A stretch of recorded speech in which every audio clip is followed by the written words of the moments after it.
So I turned on my news feed today on social media, and it's all about how Pioneer apparently has acquired Serato. I can't confirm this. I haven't seen anything official on it. I did text my friend at Pioneer today about something completely unrelated, and at the beginning of the text, I wrote, "Hey, is this Serato tech support?" And to that, I got the reply of LOL. So that's neither confirming nor denying that this actually happened, but let's just assume that it did. I'm not a Serato user, and I had said on social media that I haven't used Serato since my whole SL1 debacle. By the way, before we go any further, let's call this a Tuesday DJ Gig tip. It's Tuesday, it's not a tip, but it is Tuesday, and I owe Vibo some videos, and this is brought to you by Vibo, the music planning app. You only got 2 more to go now, and I'm caught up. So what happened with the SL1 box?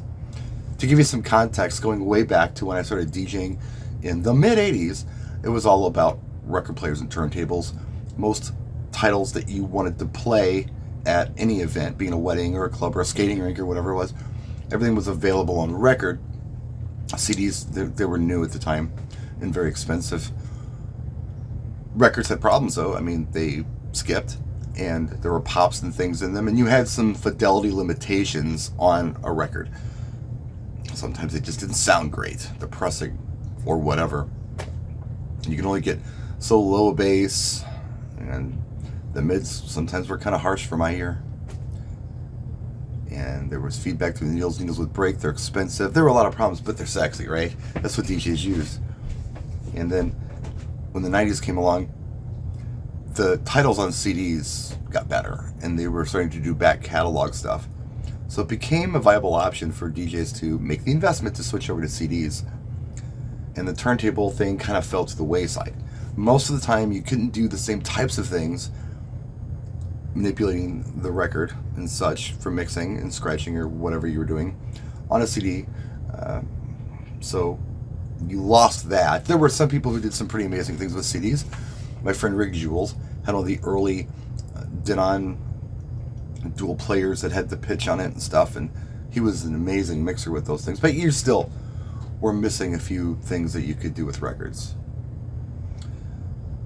And then they really fell out of fashion, so I started hoarding these 1200s because nobody wanted them. They were all going CD. And I started hoarding the records too. I was buying beautiful, beautiful records, 5 for $1. And some of the stuff today is worth like hundreds of dollars. So I got into the collecting at the right time, right when it kind of, the market was down, right? It was up, then it was down. Now it's gone way back up again.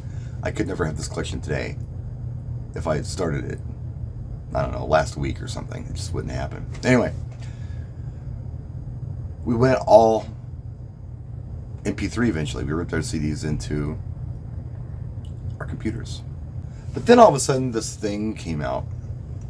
This Rain Serato Scratch Live. It was a free software that you could download, and anyone could download it, but you couldn't use it unless you had this SL1 box. That was $600. It was a box. It came with these time-coded records that you would play, and it would allow you to play your MP3s, but manipulate them with the control records like you would a regular record. So the best of both worlds. This is really cool. So I made the investment because I'm thinking to myself, they're never going to make another turntable, and MP3s are fine, and we get these software updates. This is future proof. We don't have to worry about ever buying another one of these. $600 and done, right? And then as soon as XP went to whatever the next step was, 7, I think it was, this didn't work anymore unless you had a Mac. Well, I'm not a Mac user. So this became a paperweight. I kind of felt like I got duped on that one. You know, you spend all this money, and then a year and a half later or whatever it was, I can't use this anymore unless I use an old version of Windows that they're not even supporting anymore, that isn't what I want. And right about then was when I started seeing, music video in MP4 format. I thought, well, that's pretty cool. I remember DJing video back in the old days at a club, back in the early 90s, before I was even 21. SVHS players, big Wolfram VHS tapes that we'd buy, clunky AB switches, little black and white TV monitors to see what our videos were. I love DJing music video. It was fun. You couldn't really mix it real well, but you know, you could play it, right? And it was fun to do in the clubs. I was in some pretty big clubs where we had this stuff. It was expensive to get into, but it was a neat thing. It's like, well, I can do this like at a mobile gig with a little monitor. This is really cool. Serato wanted me to buy something extra to do music video. Now, I just had an experience with Rane Serato where I had to basically put this on a shelf somewhere to collect dust. If I wanted to keep using it, I had to buy an SL3 box, and then I had to buy a video add-on.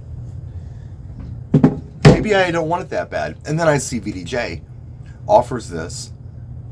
You buy the software one time for a license. Back then, that's how you did it. And it was upgradable forever, and you got to do music video on it. You got to do karaoke on it, whatever you wanted, and there was absolutely zero proprietary hardware that you had to have to operate this. Yes, please. At the time, a lot of the pro DJs were frowning on this VDJ platform because it didn't really look as cool as Serato did. Serato kind of became like the go-to for DJs really fast, and VDJ looked like a toy. Well, VDJ has come a long way. And VDJ, by the way, always worked really well, regardless of what the screen skin looked like back in the early days. It's earned its right to be up there with a dependable software for DJs. So that's why I don't use Serato anymore. That's how I felt like back then. The Rane Serato thing kind of burnt me a little bit.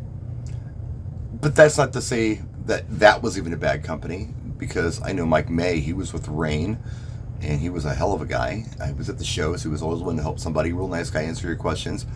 So they had that. They didn't have a huge tech support team for this. I know that. The people at Serato, I think that one time I was told there were 11 people working on this versus like Microsoft, who has like tens of thousands of people. It's not fair, right?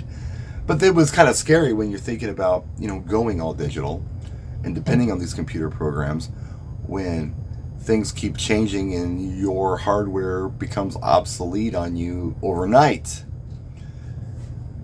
Doesn't seem to be as much of a problem anymore. Stuff's pretty stable. They've got that stuff down pretty good now where you can use stuff for many, many years. I've got a mixing board here on my desk. It's a Pioneer DJM 850, and I've had it for 12 years, and it's fine, and it works fine with my machine now, which I think is 11. There's no sound card issues or conflicts or anything. It MIDI's up, no problem. But back in the old days, yeah, things were changing and there were problems. And so I really don't know much about Serato today. Maybe I'm going to learn, though. Maybe I'll check it out. Maybe I'll get a license to see what it's all about. If Pioneer has indeed acquired Serato, I have friends at Pioneer, maybe I can get a license and play around with it a little bit. So anyway, that's my story, and I'm sticking to it.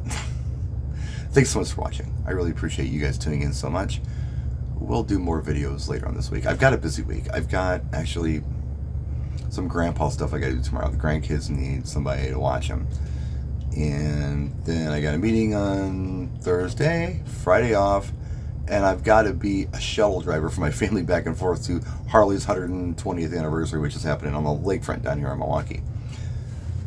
It's terrible parking, but guess what? I live close, and I can be there to hook them up. So that's kind of what I'm doing. No gigs this weekend, though. No gigs. So that's what I'm up to. We'll try to get some videos in somewhere in between. Again, thank you so much for watching. I appreciate you so much. We'll see you next time. Practice and enjoy.